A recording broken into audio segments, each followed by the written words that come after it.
नमस्कार दोस्तों, आप सभी का स्वागत है आपके अपने YouTube चैनल पर। और दोस्तों, मैं उम्मीद करता हूं कि आप सभी लोग स्वस्थ होंगे, बेहद ही अच्छे होंगे। आज का यह वीडियो बहुत ही इंपॉर्टेंट होने वाला है। इस वीडियो में हम बात करने वाले हैं दोस्तों GS1 जर्नल स्टडी 1 के बारे में।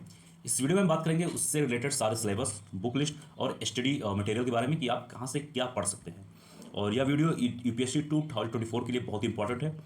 और मैं ये वीडियो शुरू करने से पहले मैं आपको एक बात बताना चाहूँगा कि मैंने कल इसी यूट्यूब चैनल पर 2024 यूपीएससी प्रीलिम्स के लिए एक बेस्ट स्ट्रेटजी वीडियो मैं अपलोड कर दिया है। उस वीडियो को आप जाइए देखिए। उस वीडियो में मैंने यूपीएससी 2024 के लिए 1 जुलाई 2023 से लेकर 20 मई 2024 तक का पूरा 325 दिन का एक बेहतरीन टाइम टेबल उस वीडियो में दिया गया है कि आपको 325 दिन में किस तरीके से आपको पढ़ाई करना है कि आपका ऑप्शनल के साथ साथ मेंस और उसी के साथ साथ आपका यूपीएससी 2024 के लिए प्रीलिम्स की तैयारी अच्छे तरीके से हो जाए।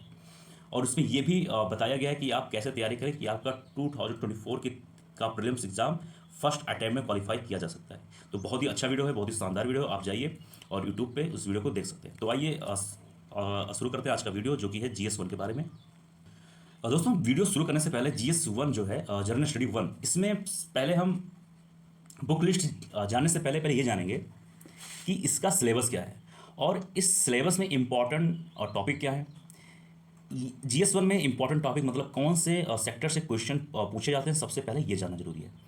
किसी भी एग्ज़ाम की तैयारी करने से पहले उसके आसपास जो उसकी चीज़ें होती हैं, जैसे एग्ज़ाम का क्या सिलेबस है, कौन सा पेपर है, ये सब जानना बहुत ही ज़रूरी है। ठीक है, उसी के बाद एग्ज़ाम की तैयारी करना बहुत इंपॉर्टेंट होता है।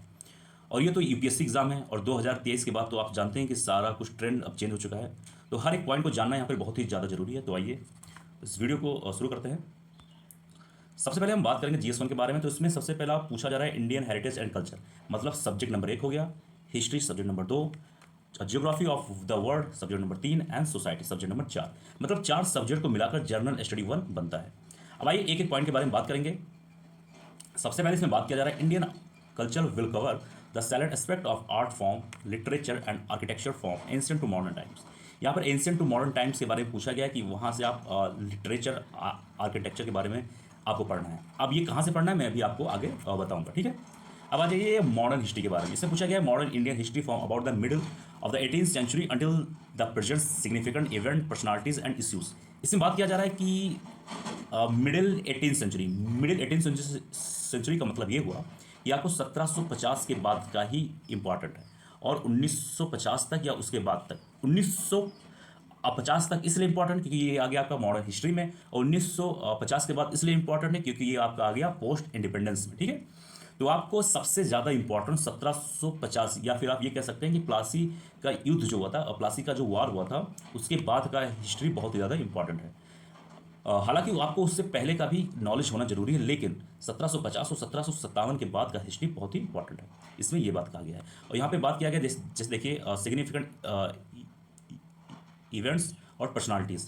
अब पर्सनालिटीज़ में आ जाते हैं जैसे कि महात्मा गांधी हुए, स्वामी विवेकानंद जी हुए और दयानंद सरस्वती जी, जैसे भी इंपॉर्टेंट पर्सनालिटीज़ हैं उनके बारे में आपको जानना।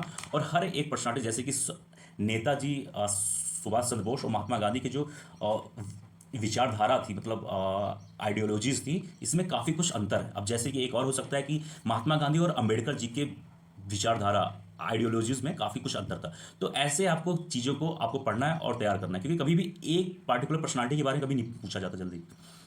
आपको दो पर्सनालिटीज़ के बीच में कंपेयर करने को भी पूछा जा सकता है। इसलिए जैसे कि महात्मा गांधी और अंबेडकर जी, महात्मा गांधी और सुभाष चंद्र बोस और मॉडरेट और एक्सट्रीमिस्ट, इन सभी के बीच का डिफरेंस पूछा जा सकता है। ठीक है, अब आइए बात करेंगे पॉइंट नंबर 3 के बारे में। इसमें क्या दिया हुआ है, इसमें दिया हुआ है the freedom struggle in various stages and important contributors and contribution. जैसे कि इसमें ये हो गया कि ट्राइबल, पीजेंट, ठीक है, जैसे ट्राइबल हुआ, पीजेंट हुआ और फार्मर हुआ, जमींदार हुए, इन सब का क्या कंट्रीब्यूशन था हमारे इंडियन हिस्ट्री में। ठीक है, उस समय। उसके बाद फिर आ जाइए, यहाँ पे पूछा जा रहा है पोस्ट इंडिपेंडेंस के बारे में। तो पोस्ट इंडिपेंडेंस जैसे कि जानते हैं 1947 के बाद ही की चीज़ें होंगी। और फिर पॉइंट दिया गया history of the world will include event from 18th century, okay, such as industrial revolution, world war, redrawal of the national boundaries of colonization. ठीक है, ये आपका हो जाता है वर्ल्ड हिस्ट्री के बारे में। ठीक है, ये जो आपका सेक्टर है ये हो जाएगा आपका वर्ल्ड हिस्ट्री, ओके। और यहाँ से यहाँ तक जो चीज़ें हैं ये आपका है modern history plus post independence. ठीक है, और ये आपकी चीज़ है आर्ट एंड कल्चर। अब आपको देखिए मॉडर्न, माफ करिए, वर्ल्ड हिस्ट्री जो है, जो ये वाला आपका पोर्सन है, एक मिनट, जो ये वाला चीज़ है आपका, इसमें आपको कम मेहनत में ज़्यादा कुछ मिलने की संभावना है। अब जैसे कि यहाँ पे ये देखिए, जो ये वर्ड है ना, कोलोनाइजेशन, डीकोलोनाइजेशन और पॉलिटिकल फिलोसफर लाइक कम्युनिज्म और कैपिटलिज्म, इन सब वर्ड को आपको ध्यान देना है। इन सब वर्ड का आपको एक सही तरीके से डिफिनीसन, मीनिंग आपको आना चाहिए, ठीक है। अब आइए देखते हैं नीचे क्या दिया हुआ है इसमें। और नीचे बात किया जा रहा है कि silent feature of Indian society and diversity, ठीक है। इसमें बात किया जा रहा है सोसाइटी के बारे में, role of women and women organisation, population associated issues, poverty and development issues, urbanisation, their problem and their remedies, ठीक है। ये हो गया आपका, एक मिनट, सोशल इंपॉर्टेंस, हाँ, ये हो गया आपका सोसाइटी का पार्ट, ठीक है। और सोसाइटी एक ऐसा पार्ट है जीएस1 में कि अगर आपने इसको तैयार कर लिया तो आपका जीएस2 में भी काफ़ी ज़्यादा बेनिफिट देगा, क्योंकि सोसाइटी मतलब सोशल जो है, जीएस1 और जीएस2 का लगभग 90% सिलेबस एक ही जैसा है। तो अगर आप यहाँ पे अच्छे तैयारी कर सकते हैं तो आपको जीएस2 में काफ़ी ज़्यादा हेल्प मिलने वाला है। अब आइए बात करेंगे, यहाँ तक तो हो गया, एक मिनट के यहाँ तक, ठीक है। ये हो गया आपका सोसाइटी पार्ट। अब आइए बात करेंगे ज्योग्राफी के बारे में, जो कि काफ़ी ज़्यादा इंपॉर्टेंट है। ज्योग्राफी मेंस के साथ साथ जैसा कि आप सभी को पता है कि यूपीएससी प्रीलिम्स में कितना बड़ा योगदान है, कितना बड़ा इंपॉर्टेंट रोल प्ले करता है। तो इसमें ये से यहाँ देख लीजिए आप, silent feature of the world of physical geography, distribution of key natural resources across the world, जैसे कि including South Asia and Indian subcontinent, factor responsible for location of primary, secondary and tertiary sector districts in various part of the world, ठीक है। Important geophysical phenomena such as earthquake, tsunamis हुआ, or volcano activity, cyclone, geographical features and their location change in critical geographical features, including water bodies, ice caps, and the flora, fauna, and the effect of the such change. तो आप देख सकते हैं, जैसे कि मैं आपको एक बार फिर से बता दूं, ये वीडियो दोस्तों मैं बता रहा हूँ बहुत खास होने वाला है। शायद ही यूट्यूब पर कोई इतना सही तरीके से, इतना क्लियरली शायद ही किसी ने बताया होगा। तो इस वीडियो को आपको दोस्तों के साथ जरूर शेयर करिए, क्योंकि वीडियो बनाने में काफ़ी मेहनत लगता है। ये पार्ट हो गया आपका आर्ट एंड कल्चर का। ये हो गया आपका, एक मिनट, हाँ, ये हो गया आपका modern history and post independence. और ये हो गया आपका वर्ल्ड हिस्ट्री। और एक मिनट, और साइलेंट फीचर्स, ये हो गया आपका सोसाइटी, ठीक है। और उसके बाद में ये हो गया आपका ज्योग्राफी। तो दोस्तों ये तो था हमारा सिलेबस कि जीएस1 में क्या सिलेबस है। अब आइए देखते हैं कि जीएस1 में आपको पढ़ना किस किस के लिए। देखिए सिलेबस तो मालूम हो सकता है, लेकिन सही तरीके से गाइडेंस, देखिए यूट्यूब पे आपको हर एक टॉपिक पे कई वीडियो मिल जाएंगे, सैकड़ों वीडियो, 100, 100 वीडियो, 500 वीडियो, 1000 वीडियोस तो कई मिल जाएंगे, कई सारे रिसोर्सेज हैं। लेकिन सही रिसोर्सेज से क्या पढ़ना है, ज़्यादातर बच्चों का यही कन्फ्यूज़न होता है। उनका ज़्यादा वक्त यही चला जाता है कि उनको कहाँ से वो चीज़ पढ़नी है। तो दोस्तों ये वीडियो बहुत ही खास होने वाला है। तो आइए शुरू करते हैं इस वीडियो को। तो सबसे पहले हम बात करेंगे आर्ट एंड कल्चर के बारे में। अब देखिए आर्ट एंड कल्चर जो है, एक मिनट, हाँ, आर्ट एंड कल्चर जो है आपका, इसके बारे में हम बात करेंगे। तो सबसे पहले आपको क्या करना है कि एंशिएंट हिस्ट्री जो है बुक, क्लास एनसीईआरटी, जैसे कि ये वाला जो ये बुक है आपका, क्लास 11 एनसीईआरटी की बुक है, इसको पढ़ना है पहले। अब आप सोच रहे हो कि मैं एनसीईआरटी का नाम यहाँ पे क्यों ले रहा हूँ। देखिए आर्ट एंड कल्चर और एनसीईआरटी का सिलेबस लगभग 80 से 90%, 80 to 90% सिलेबस एक ही जैसा है, 90% आप बोल सकते हैं एक ही जैसा है। और आर्ट एंड कल्चर आपको जब समझ में आएगा जब आपको एंशिएंट हिस्ट्री बढ़िया से आता हो। अब आप ये सोच रहे होंगे कि एंशिएंट हिस्ट्री काफ़ी ज़्यादा मोटा हो जाएगा, वो टाइम जाएगा। अब देखिए अगर आप एंशिएंट हिस्ट्री मेंस के प्रिपरेशन के दौरान अगर आप पढ़ लेते हैं तो आपका यूपीएससी प्रीलिम्स में बहुत ज़्यादा हेल्प मिलने वाला है। वो ऐसा क्योंकि 7 से 8 क्वेश्चन अब एंशिएंट हिस्ट्री से ही आते हैं। तो आपको यहाँ अगर आप तैयारी कर लेते हैं तो आपका मेंस के साथ साथ यूपीएससी प्रीलिम्स में भी ज़्यादा फायदेमंद होगा, ठीक है। तो क्लास 11 एनसीईआरटी की बुक पढ़ना है, जो है ये वाली बुक है, मैं इसलिए फ़ोटो यहाँ पे लगा दिया हूँ। और दूसरा है क्लास 11 का, सॉरी मैंने यहाँ पर नाम थोड़ा गलत लिख दिया है, यहाँ पे थीम्स ऑफ इंडिया नहीं होगा, तो इसके लिए मैं आप सभी से माफ़ी चाहता हूँ। यहाँ पे आपको पढ़ना है क्लास 11 की बुक, जैसे कि ये है an introduction to Indian art, ये है क्लास 11 की बुक आर्ट एंड कल्चर की। ये खास इसलिए है क्योंकि इसमें जो आर्ट एंड कल्चर का जो मैक्सिमम सिलेबस है, लगभग 80% सिलेबस, 80% सिलेबस ये इसी बुक से ही कंप्लीट हो जाता है। ये काफ़ी पतली बुक है, मैक्सिमम 80 to 90 पेज होंगे, वो भी आपको 2 दिन लगेगा सही तरीके से पढ़ने में। और इस खास बात इस बुक की और है कि इसमें मैप मतलब फोटोज़, पिक्चर्स काफ़ी अच्छे तरीके से दिए, तो उस चीज़ को आपको पढ़ने और समझने में काफ़ी आसानी है। और तीसरा पॉइंट यहाँ पे दिया गया है नितिन सिंघानिया सर की बुक, ये है नितिन सिंघानिया सर की बुक, और इसके सामने मैंने लिखा हुआ है इंपॉर्टेंट चैप्टर। अब देखिए ये काफ़ी बल्कि बुक है, लेकिन काफ़ी इंटरेस्टिंग बुक है। अगर आप जैसे पढ़ना स्टार्ट करेंगे तो आपका 100 150 पेज आप कब पढ़ लेंगे 2-4 घंटे में, आपको खुद ही नहीं पता चलेगा। लेकिन ये काफ़ी बल्कि बुक है, तो आपको सारे चैप्टर इसमें से नहीं पढ़ने, आपको इसमें से कुछ ही चैप्टर्स पढ़ने हैं, जैसे कि जैन के बारे में, बुद्धास के बारे में, और टेम्पल के बारे में, और म्यूज़िक के बारे में। इन सभी से रिलेटेड मतलब 5 चैप्टर ऐसे हैं जो काफ़ी इंपॉर्टेंट, बस उन्हीं चीज़ को पढ़ना है, सारी बुक को आपको नहीं पढ़ना है। और चौथा पॉइंट मैं आपको यहाँ बता रहा हूँ कि आपको प्रीवियस ईयर पेपर सॉल्व करने हैं, क्योंकि देखिए एंशियंट हिस्ट्री जो है ऐसा सब्जेक्ट है कि इसके क्वेश्चन जो है आपके रिपीट हो सकते हैं और रिपीट होते हैं। तो आपको प्रीवियस ईयर अगर पेपर अगर आप सॉल्व कर लेते हैं सिर्फ प्रीवियस ईयर पेपर, तो आप मान के चलिए कि आपका आर्ट एंड कल्चर का 60% सिलेबस आपने वैसे ही तैयार कर लिया। तो आपको प्रीवियस ईयर पेपर को नहीं छोड़ना है, ठीक है। अब आइए हम बात कर रहे हैं सब्जेक्ट नंबर 2, जो है आपका वर्ल्ड हिस्ट्री। वर्ल्ड हिस्ट्री एक ऐसा सब्जेक्ट है जिसमें ज़्यादातर बच्चे उसे छोड़ देते हैं, इसको ना यूपीएससी मेंस के दौरान पढ़ते हैं, ना यूपीएससी प्रीलिम्स के दौरान पढ़ते हैं। लेकिन वर्ल्ड हिस्ट्री काफ़ी ज़्यादा गेम चेंजर साबित हो सकता है, क्योंकि इससे रिलेटेड 1 या 2 क्वेश्चन आते ही आते हैं, मतलब 2 क्वेश्चन आ जाते हैं, एक भी कभी कभी आ जाता है। तो ठीक है, तो इसको आप छोड़ नहीं सकते। अब इसको कहाँ से पढ़ना है, देखिए वर्ल्ड हिस्ट्री आप कम चीज़ में ज़्यादा चीज़ पा सकते, मतलब कम रिसोर्सेज में ज़्यादा चीज़ पा सकते हैं। सबसे पहले आपको क्या करना है कि विजन आईएएस नोट्स या फिर किसी भी कोचिंग नोट्स, जैसे कि आपको जो सही लगता है, जैसे कि विजन आईएएस का तो मैं बता ही रहा हूँ, दूसरा हो गया इनसाइड का हो गया, और फॉरम आईएएस का हो गया, जैसे भी आपको सही लगे किसी एक कोचिंग का नोट्स ले लीजिए, जिसमें लगभग 100 पेज 90-100 पेज होते हैं, उसको आप ठीक अच्छे तरीके से पढ़ लीजिए।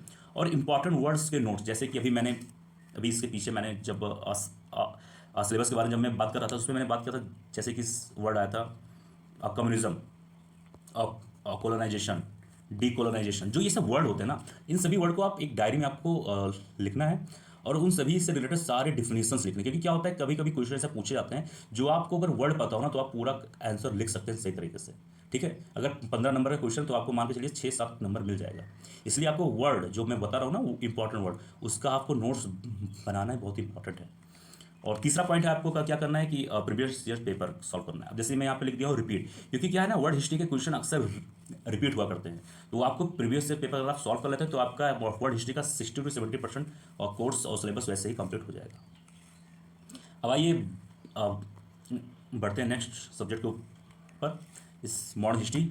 इसके लिए आपको, जैसे कि आप सभी को पता है, स्पेक्ट्रम, जैसे कि ये वाली बुक है, बहुत ही इंपॉर्टेंट है। इस स्पेक्ट्रम में मॉडर्न हिस्ट्री के साथ साथ पोस्ट इंडिपेंडेंस का भी सिलेबस ऐड हो जाता है। तो अगर आपने इस बुक को पढ़ा तो आपका यूपीएससी प्रीलिम के साथ साथ मेंस का भी सिलेबस कंप्लीट हो जाता है। अब बहुत सारे बच्चे ऐसा भी सोच रहे हैं कि मैंने बिपिन चंद्रा का नाम क्यों नहीं लिया। अब देखिए, आप बिपिन चंद्रा का बुक पढ़ सकते हैं, बहुत ही अच्छी बुक है, लेकिन दोस्तों देखिए आपके पास टाइम काफ़ी कम है, 9-10 महीने, ठीक है। तो आपको इस समय क्या है ना, ज्ञान का भंडार नहीं करना है आपके पास, आपको ऐसा कुछ करना है कि आपको कम रिसोर्स में अच्छे तरीके से आपका एग्ज़ाम प्रिपरेशन हो और आप एग्ज़ाम क्वालिफाई करें अच्छे रैंक के साथ। देखिए नॉलेज का कभी भी किसी भी वक्त ले सकते हैं, ठीक है। तो आपको इसमें देखिए आपका प्लानिंग बहुत इंपॉर्टेंट है, तो आप हर चीज़ को आपको पढ़ने की जरूरत नहीं है, ठीक है। या फिर आप स्पेक्ट्रम पढ़िए, या फिर आप बिपिन चंद्रा को पढ़िए, तब स्पेक्ट्रम को मत पढ़िए, क्योंकि 2-3 बुक एक साथ मत पढ़िए।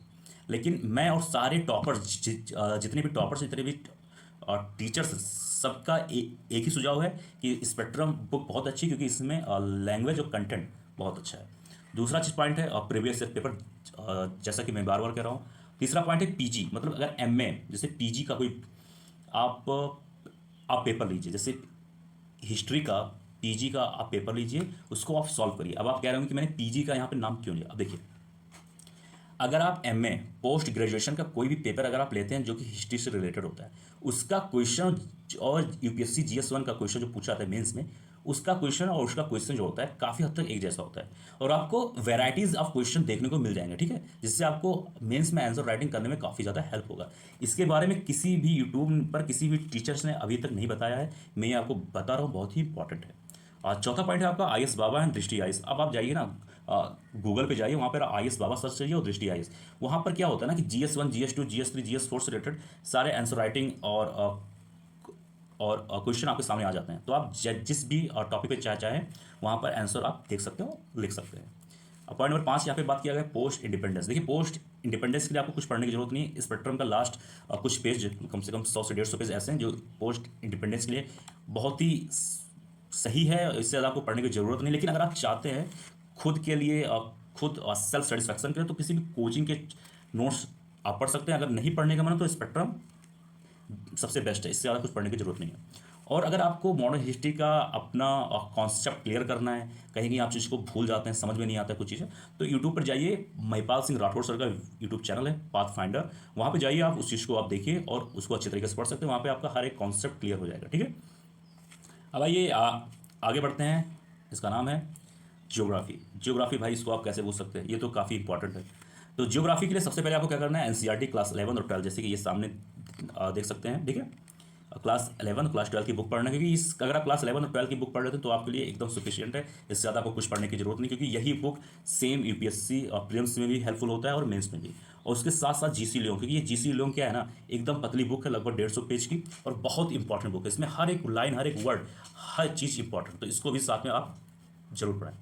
और यहाँ पे बात किया गया है एटलस मैप। तो आप सब जानते हैं, जो भी ज्योग्राफी का स्टूडेंट होता है, जो भी यूपीएससी एस्पिरेंट या फिर कोई भी जो ज्योग्राफी एग्जाम प्रिपरेशन की तैयारी करता है, वो अपने साथ एटलस जरूर रखता है। तो आपको भी वही करना है। और प्रीवियस ईयर पेपर मैंने जैसे पहले भी कहा, बहुत इंपॉर्टेंट है। यूट्यूब पे एक सर है अनिरुद्ध मलिक सर, इस समय शायद अन अकेडमी पे हैं, तो आप उनका वीडियो देख सकते हैं। उनका पढ़ाने का भाई साहब क्या तरीका है, उनसे उनका पहले आप कोई भी टॉपिक आप यूट्यूब पे डालिए, सर्च करिए, और बाद में उनका नाम डाल दीजिए। ठीक है, जैसे मान लीजिए आपको देखना है तो आप डालिए साइक्लोन विद अनिरुद्ध सर, ठीक है, अनिरुद्ध मलिक सर, वो आ जाएगा। बहुत ही अच्छा पढ़ाते हैं। और आपको और डीप अच्छे से पढ़नी है कुछ चीज़ को, अगर और एकदम कॉन्सेप्ट क्लियर करना है, तो अमित सेन गुप्ता सर, ये भी एक लेजेंड आदमी है। ठीक है, आप बेहतरीन तरीके से इनसे पढ़ सकते हैं। और लास्ट पॉइंट में जैसे फिर बोल रहा हूँ आपको, पीजी का पेपर। ठीक है, ज्योग्राफी जो है, इसमें क्या करना है आपको, पीजी पोस्ट ग्रेजुएशन का पेपर आपको सॉल्व करना है, किसी भी अच्छे कॉलेज या यूनिवर्सिटी का। इससे क्या होगा, आपके पास वैरायटी ऑफ क्वेश्चन मिल जाएंगे और क्वेश्चन लिखने का आपको तरीका पता चल जाएगा। इसलिए मैं बता रहा हूँ, बार बार पीजी का पेपर बहुत इंपॉर्टेंट हो जाता है। अब आइए बात करते हैं लास्ट पॉइंट पे, जो ही होगा आपका सोसाइटी के बारे में। अब देखिए, सोसाइटी बहुत सारे बच्चे छोड़ देते हैं, कहते हैं यार सोसाइटी का कोई यूज़ यूपीएससी प्रीलिम्स में नहीं है, तो मेंस में बहुत बच्चे छोड़ देते, कहते हैं हटाओ। लेकिन आपको ये नहीं करना है, आपको एनसीईआरटी क्लास 12, देखिए क्लास 11 का भी इंपॉर्टेंट है, लेकिन उतना इंपॉर्टेंट नहीं है। अगर आप क्लास 11 का सोसाइटी बुक अगर आप स्किप कर देते हैं, छोड़ देते हैं, तो उससे कोई ज़्यादा फर्क नहीं पड़ेगा। आप क्लास 12 से ही स्टार्ट करिए। क्लास 12 आपको पढ़ना है सोसाइटी बुक, विजन का करंट अफेयर। जब विजन मंथली मैगजीन आता है, उसमें सोसाइटी सोशल से रिलेटेड करंट अफेयर आता है, हर महीने में 7 से 8 पेज होता है, उसको आपको पढ़ना है। इससे क्या होगा कि आप मेंस में अच्छे तरीके से आप लिख सकते हैं। विजन का नोट्स एक आता है, ठीक है, उसको आप ले सकते हैं एक एक्स्ट्रा नॉलेज के लिए, या फिर किसी किसी और को कोचिंग का भी आप ले सकते हैं। लेकिन विजन आईएएस नोट्स जो है काफ़ी ज़्यादा बेस्ट माना जाता है। और पांचवा पॉइंट है आपका प्रीवियस ईयर पेपर, जैसे कि मैं बार बार कहता हूँ, लेकिन यहाँ पे सोसाइटी में और प्रीवियस ईयर पेपर इसलिए इंपॉर्टेंट हो जाता है क्योंकि कई सारे क्वेश्चन रिपीट हो जाते हैं। ठीक है, तो इसलिए यहाँ पे प्रीवियस ईयर पेपर काफ़ी इंपॉर्टेंट हो जाता है। लास्ट पॉइंट, जैसे मैं फिर से बता रहा हूँ आपको, पीजी का पेपर आपको सॉल्व करना है। ठीक है, अब देखिए यहाँ पे अगर आपने सोसाइटी का पेपर आपने सही तरीके से अगर आपने पढ़ लिया, तो आपको ये जीएस 2 में भी काम देगा, क्योंकि जीएस 2 और जीएस 1 का जो सोसाइटी का सिलेबस है ऑलमोस्ट सेम है। ठीक है, तो अगर आपने यहाँ पर मेहनत कर लिया तो आपका वो जीएस 2 में भी हेल्प देगा। तो दोस्तों, यह था आज का हमारा वीडियो। आई होप आप सभी को पसंद आया होगा। अगर आपको इस वीडियो अगर ये आपका माफ़ करिए, अगर आपको ये वीडियो पसंद आया हो तो इस चैनल को सब्सक्राइब करिए, हमारे वीडियो को आप शेयर करिए दोस्तों के साथ, और वीडियो को लाइक करिए। मिलते हैं किसी आपसे अगले वीडियो में। और आपको कोई भी चीज़ का डाउट हो, किसी भी चीज़ में आपको दिक्कत हो, परेशानी हो, तो आप हमारे कमेंट बॉक्स में उस परेशानी को आप लिख दीजिए, उस प्रॉब्लम को लिख दीजिए, अगला वीडियो उसी से रिलेटेड होगा। तो दोस्तों, मिलते हैं आपसे अगले वीडियो में। जय हिंद, जय भारत।